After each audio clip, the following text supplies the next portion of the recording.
राम राम राम राम राम राम।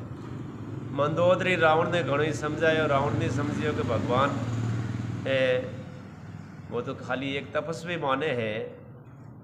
आठी ने अगंध ने दूत बनाए ने भेजे। इस और सुबेल पर्वत की तलहटी में भगवान राम अपने मित्रगण सुग्रीव, जामवंत, विभीषण को बुलाकर पूछते हैं, बोलिए भाइयों अब क्या करेंगे, यानी आगे की तैयारी क्या करनी है। राम कोई भी निर्णय अपने सहायकों से पूछे बिना नहीं लेते। जामवंत जी ने कहा, महाराज मेरा मत है ऐसा है कि और एक बार रावण को समझाए, अपनी ओर से एक दूत को रावण के दरबार में भेजो। यदि रावण मान जाए तो और सीता जी को लौटा दे तो हमें संघर्ष नहीं करना पड़ेगा। कितनी अच्छी बात है। इस बार राम जी को बात पसंद आई। उन्होंने जामवंत जी से पूछा, किसे दूत के रूप में भेजेंगे। महाराज मेरी दृष्टि में दूत के रूप में अगंध को भेजना चाहिए। हमके किन्हें भेजो, बाली रो बेटो अगंध है, इन्हें भेजो और समझाए ना आए। इस बार हनुमान जी की पसंद की नहीं हुई। वैसे गांव तो हनुमान जी का जाना पहचाना था, पर सभी को लगा कि हनुमान जी को भेजेंगे तो पहली बार जलाकर आए, इस बार कुछ और कर आएंगे, इसलिए अगंध की पसंद की हुई कि उनके बार अगंध जी ने भेजो। अगंध की पसंद की कई ढंग से न्यायी है। एक तो वह बाली का पुत्र, जिस बाली ने रावण को पराजित कर 6 महीने अपनी काख के नीचे दबा कर रखा, उसका पुत्र यदि दूत के रूप में जाए तो वह रावण पर अधिक प्रभाव डाल सकेगा। दूसरा, अगंध राजनीतिज्ञ है, यानी राजनीति ज्ञान है, इसलिए रावण के साथ वह राजनीति की चर्चा भी अच्छे ढंग से कर सकेगा। तीसरा, फिर से हनुमान जी जाए तो शायद रावण ऐसा माने कि तपस्वी की सेना में कुछ अधिक आदमी नहीं लगते, इन वास्ते बार बार वो एक ही जावे। एक ही आदमी बार बार आता है, इस दृष्टि से भी एक विशिष्ट व्यक्ति को भेजने का प्रयोग योग्य नहीं है। भगवान को प्रणाम कर अगंध ने कहा, प्रभु आपके कार्य तो स्वयं सिद्ध हैं, यह तो आप मुझे बड़पन दे रहे हैं, बाकी तो आप काम तो आप खुद करो, मैंने तो निमित्त बनाने भेज रहा हूँ। आपकी आज्ञा है तो मैं जाता हूँ, पर एक बात मैं आपकी सलाह मांगता हूँ, मुझे रावण के साथ किस मुद्दे पर चर्चा करनी है, थोड़ी सी बात बताओ। राम जी बहुत सरस बात कहते हैं, काजू हमारे तासुहित होए, रिपुसन करे वत कही सोए। काजू हमारे तासुहित होए, रिपुसन करे वत कही सोए। जय सिया राम जय जय सिया राम, जय सिया राम जय जय सिया राम। हानि की जगह ही सम के सुभाए, भजियन राम ही नरुतन पाई। हानि की जगह ही सम के सुभाए, भजियन राम ही नरतन पाई। जय सिया राम जय सिया राम, जय सिया राम जय जय सिया राम। बोलो राम जी महाराज की। अगंध अपना कार्य हो और रावण का कल्याण हो, ऐसी बात करना। देखो तो ये कितनी बढ़िया बात कहे राम जी। खुदरे धर्म पत्नी ने ले नहीं दिया पर तो भी कल्याण की बात सावे। रावण का अकल्याण हो ऐसा कुछ मत बोलना, तो कल्याण वह जड़ी बात बोल जे भलो वह जड़ी। प्रभु का यह सिद्धांत लेकर अगंध ने लंका में प्रवेश किया। लंका में प्रवेश करते ही उनको रास्ते में रावण का पुत्र मिल गया। बात ही बात में उसके साथ अगंध की तू मैं हो गई, यानी उठे 40 की बात हो रही। रावण का पुत्र बकवास करने लगा, इसलिए अगंध ने मुष्टि का प्रहार कर उसे मार डाला। ये करो तो काम अगंध जी तमाम कर ही दिया। लोग घबरा गए, सबको ऐसा ही लगा कि जो लंका जलाकर गया था वही वापस आ गया। हम डरिया के पैल की चढ़ाया हमके पूरा मार दे। मानस में ऐसा लिखा है कि अगंध राजमार्ग पर निकले तो बिना पूछे राक्षस उसे दरबार का रास्ता बताते हैं। राक्षसियाँ अपने बच्चों को अगंध के चरणों में लिटाकर प्रणाम कराती हैं।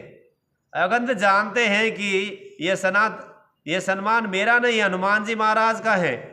कि वो चमत्कार तो वे बताया जिन वास्ते पहले ही बच्चों ने लौटावे कि हमारे बच्चों ने तो कमो कम आशीर्वाद दे जीवता राग पहल की चढ़ाया नाम के हमुदा खत्म कर दो। मैं तो उनके कदम कदम पर जा रहा हूँ। अगंध राज दरबार के द्वार पर पहुँचे। राजदूत हैं इसलिए रावण को खबर कर मुलाकात की मंजूरी मांगी कि नहीं भेजे कि भाई रावण ने सावधान करो अगंध आयो है। एक राक्षस को अंदर भेजकर उन्होंने अपने आगमन का रावण को समाचार दिए और कहला भेजा कि मंजूरी हो तो अंदर आऊँ। भाई आपके हो तो मैं माया हूँ। 2 राक्षसों ने अंदर जाकर रावण से कहा लंकापति तपस्वी का दूत आया है, आपकी आज्ञा हो तो अंदर ले आए। रावण बोला ले आइए। रावण ने हुक्म दिया। राक्षस अगंध को ले आए। अगंध का प्रवेश कितना प्रभावशाली था बाबा जी ने लिखा। अब मैं प्रवेश करियो कितरो प्रभाव बतावे। जथा मत जग जूत मह पंचानन चली जाई, राम प्रताप सुमरी मन बैठा सबा सिरनाई। समस्त हाथियों के टोले में ज्यों सिंह का बच्चा निर्भरता से प्रवेश करता है, यों राम जी के प्रताप का हृदय में सिमरण करके बाली पुत्र ने एकदम निर्भयता से रावण की सभा में प्रवेश किया। कोई प्रकार का डर नहीं कि अब पूरी सभा है मैं अकेलो, कोई डर नहीं रूंगता में। अगंध को देखते ही सभासद खड़े हो गए। रावण के दरबार में नियम था कि रावण आए तभी खड़े होना चाहिए, बाकी ब्रह्म आए तो भी खड़े होने की जरूरत नहीं है। जितना भी सभा में बैठा है कोई उबो नहीं रहना, केवल रावण आवे तो उबो रहना, दूजा कोई राजा महाराजा कुणी आई जाए, राम जी क्यों नहीं आई जाए तो खड़ो नहीं बहनो। परंतु आटे आज उल्टो भेगो कि अगंध आयो और हैंग उबा रहेगा। रावण गुस्से में आ गया, वह गर्म हो उठा। नियम तोड़कर आप सब क्यों खड़े हो गए? रावण ने ऐसा कहा तभी सबको पता लगा कि वे खड़े हो गए। समाज में कुछ एक व्यक्तित्व ऐसा होता है कि उन्हें प्रणाम न करना हो तो भी प्रणाम हो जाए, उसकी ओर हृदय झुक जाए। ऐसा हो तभी समझना कि उसमें प्रभु की कोई शक्ति काम करती है। रावण ने अगंध से पूछा, हे बंदर तू कौन है? अगंध बोला, ओह रावण, मैंने सुना तू बड़ा विद्वान है, पंडित है, पर तुझ में कहीं पांडित्य या विद्वता विवेक नहीं है। तू तो एकदम असुर रे, ज्ञान है को नहीं, पंडित पढ़ो है नहीं। तू मुझे बंदर कहता है, मैं रघुवीर दूत दशकंदर, हे दशानन, मैं राम का दूत हूँ। मेरे पिता और तुझ में दोस्ती थी, इसलिए तेरे हित की 2 बात कहने आया हूँ। मारे पिताजी रहन थारे पहला दोस्त है, 3 वास्ते हितरो क्यों ना आयो, बाकी तो मैं नहीं आओ। तो कौन तेरा पिता? मैं लंका का मालिक, ब्रह्मा के साथ भी मैत्री न करूं। मैं ब्रह्मा जी को मित्रता नहीं करूं, थार बाप मेरे को मित्रता कर दी। तेरे पिताजी मेरे साथ दोस्ती थी। कौन है तेरा पिता? नाम बोल।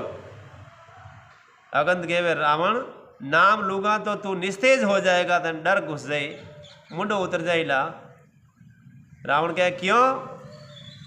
सुन अगंध, नाम बाली कर बेटा, मेरा नाम अगंध है, मैं बाली का पुत्र हूँ। मेरे पिता बाली के साथ तेरी कभी भी मुलाकात हुई थी।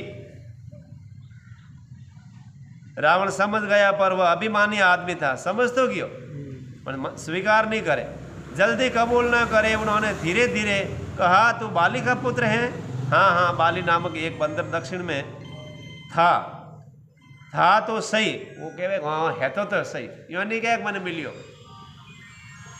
जल्दी बोल, तेरा पिता कैसा है? रावण ने अगंध के पिता की खबर पूछी। हाँ आयो ना, बर्थडे।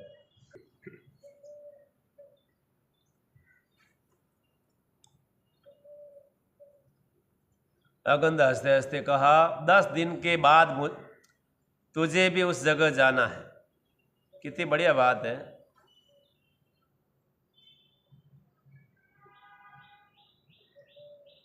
रावण ने अगंध के पिता की खबर तो पूछी, लेकिन अगंध ने हंसते हंसते कहा, 10 दिन के बाद तुझे भी वही जाना है जहां मेरे बापू गए हैं। मैं राम जी रो दूँ तो राम जी उन्होंने कठे भेजिया, थाने भी भेजने वाला है। सो वहां दोनों मित्र परस्पर गले मिलकर कुशलता पूछ लेना, मैंने नहीं पूछना, पूछ लीजिए आपस में।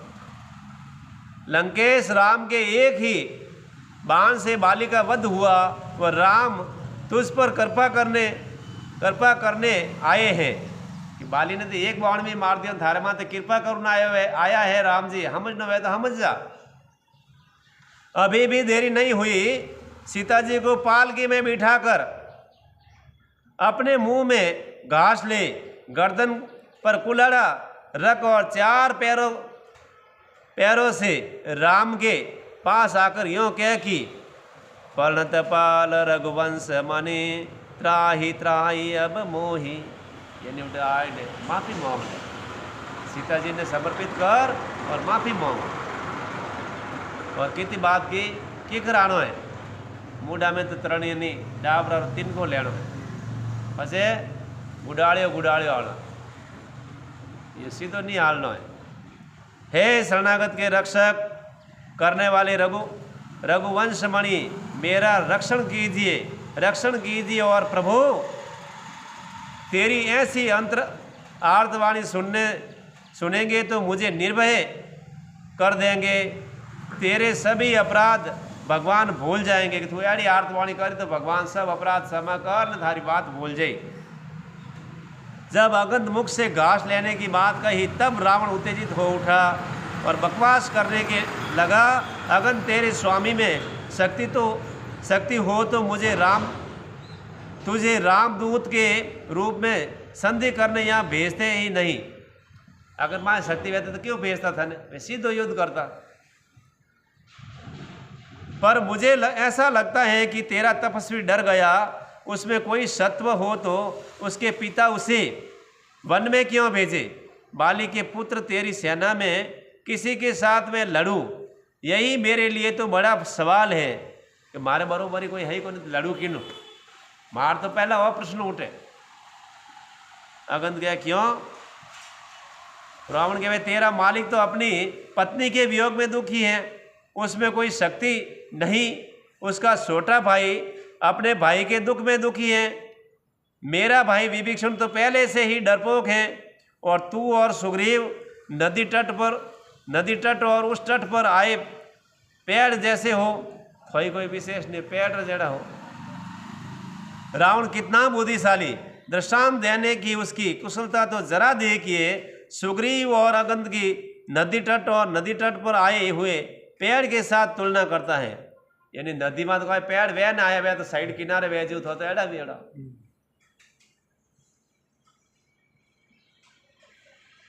नदी के तट पर पेड़ हो तो नदी का प्रवाह उसके जड़ को खोद डाले और नदी तट को खोद डाले।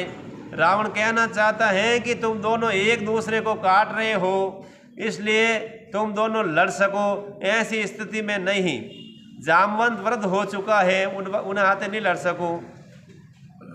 नल नील तो सेतु बांध सके, लड़ न सके। वे सेतु जरूर बना सके, लड़ नहीं सके भाई। हाँ, तेरी बंदर सेना में एक बंदर योद्धा बहुत अवश्य बलवान है। अगंध पूछे कौन है। अगंध ने पूछा हनुमान, जिसने मेरा नगर जलाया। पहले कह दियो हनुमान है नु मारो नगर जलाया, वो थोड़ा बलवान है।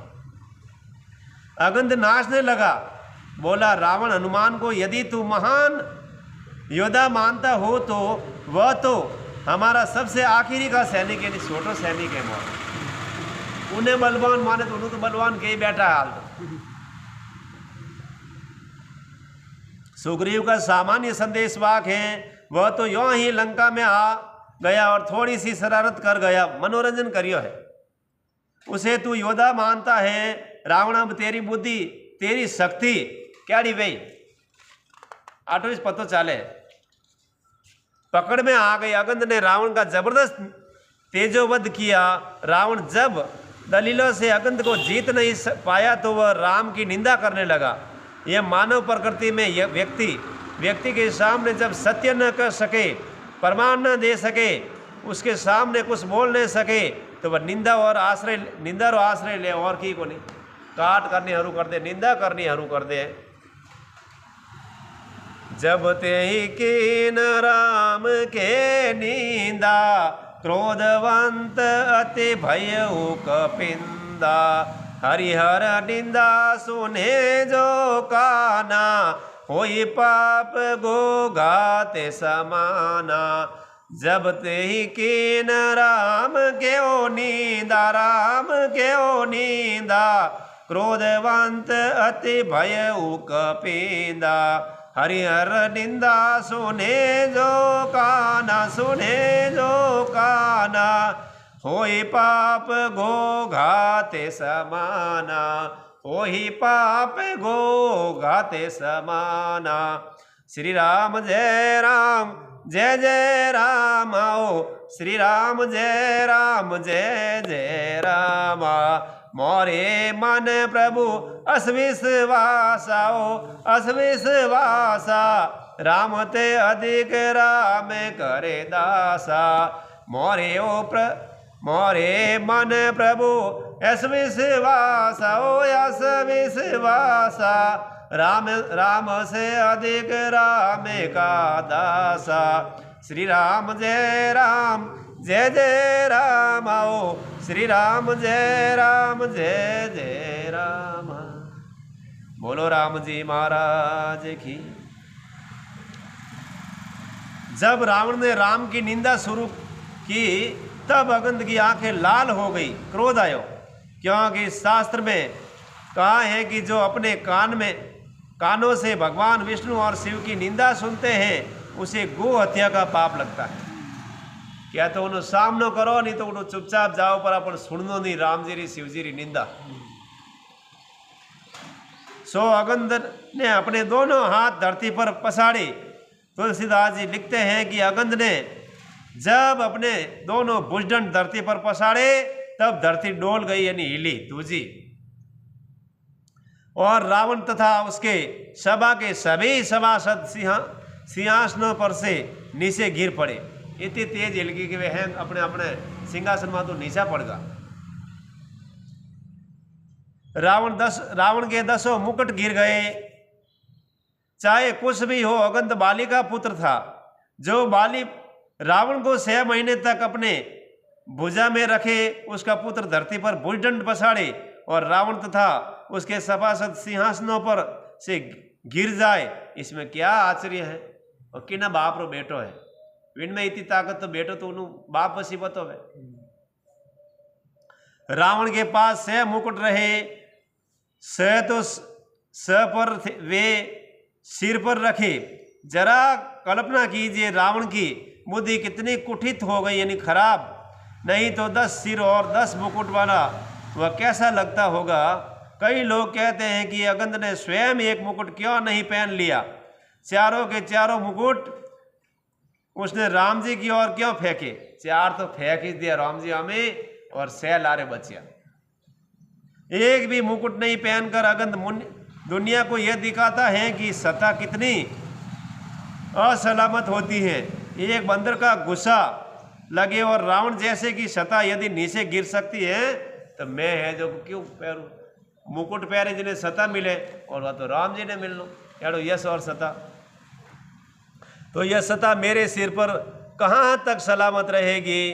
कोई और दूसरा गुस्सा मारे तो मेरे सिर पर से गिर पड़े और सत्ता के असली मालिक तो भगवान राम जी हैं। इसलिए अगंध ने मुकुट अपने सिर पर न रखते हुए राम जी की ओर फेंक दिए 3-4 एक। इसका दूसरा अर्थ यह भी होता है कि 4 मुकुट माने राजनीति के 4 गुण साम दाम दंड और भेद। राम जी ने 4 मुकुट द्वारा 4 गुण ले लिए। ऐसा कर उन्होंने रावण को कहा कि तू अब यह कुटित राजनीति छोड़ दे, यानी खराब राजनीति छोड़। जब 4 मुकुट रावण ने 6 मुकुट सिर पर रखे, इसका अर्थ यह है कि तुझे 6 शास्त्रों का ज्ञान है, अब उन 6 शास्त्रों के अनुसार जीवन बीता। 6 शास्त्रों का ज्ञान है, विन अनुसार थारो जीवन बीताए तो थारो सब जिंदगी सफल हो जाए।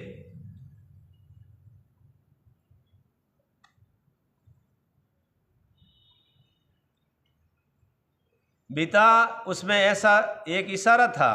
जब रावण मुकुट राम जी की ओर आए तब हनुमान जी ने छलांग मारकर ले लिया और राम जी के आगे रखे।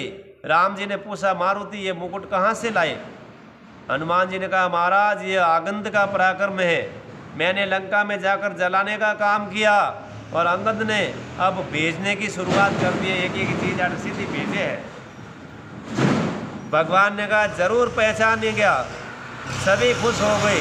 दूसरी ओर अंगद ने रावण को कहा, रावण अब तू इतना विचार कर कि मैंने अपना हाथ पसाड़ा है, तब सब सिंहासन पर से नीचे गिर पड़े और यह हाथ तुम्हारे सिर पर मारूं तो केवल सिर माते मारियो मर जाता तू काम। राक्षस ने कहा मेहरबानी करके ये प्रयोग मत करना, सभी भयभीत हुए, कटी मार न कहना, एडो काम मत कर दे।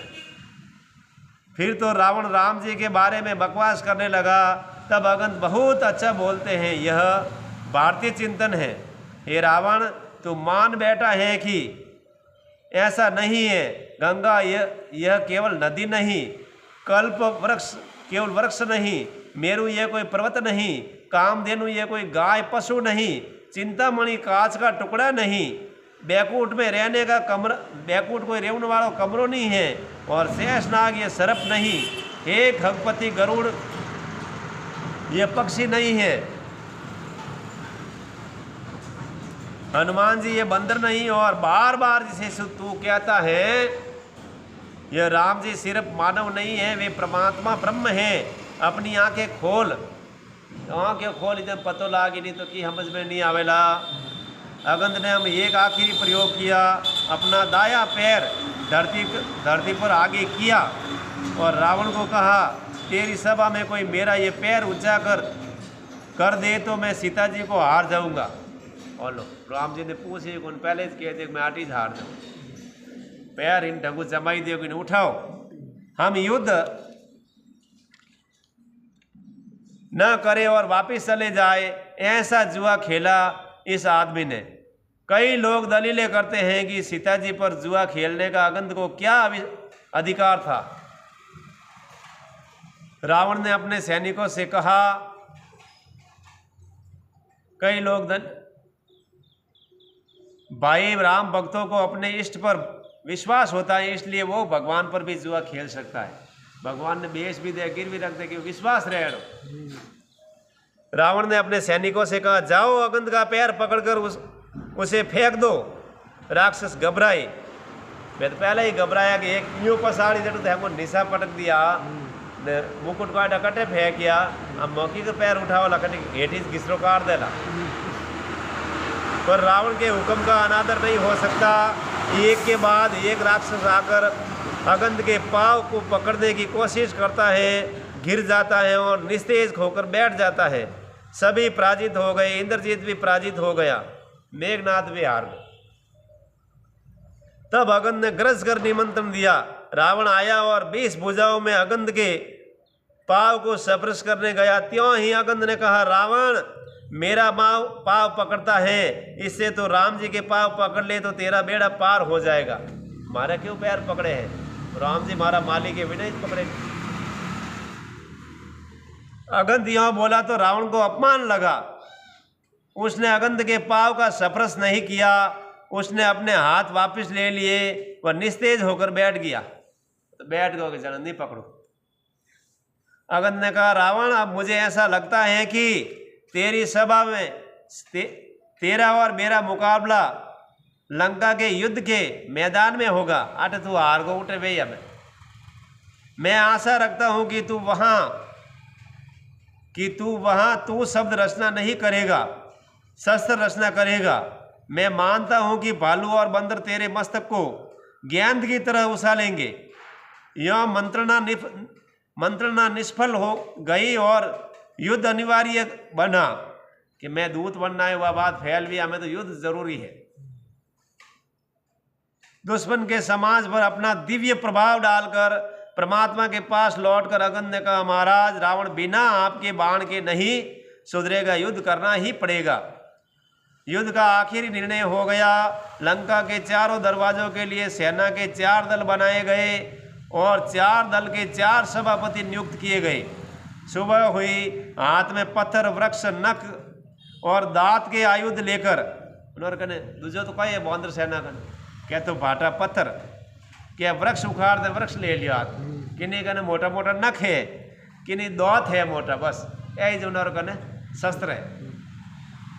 राम जी, लक्ष्मण जी और सुग्रीव जी की जय जयकार करते हुए भालू बंदरों ने लंका के गढ़ को घेर लिया।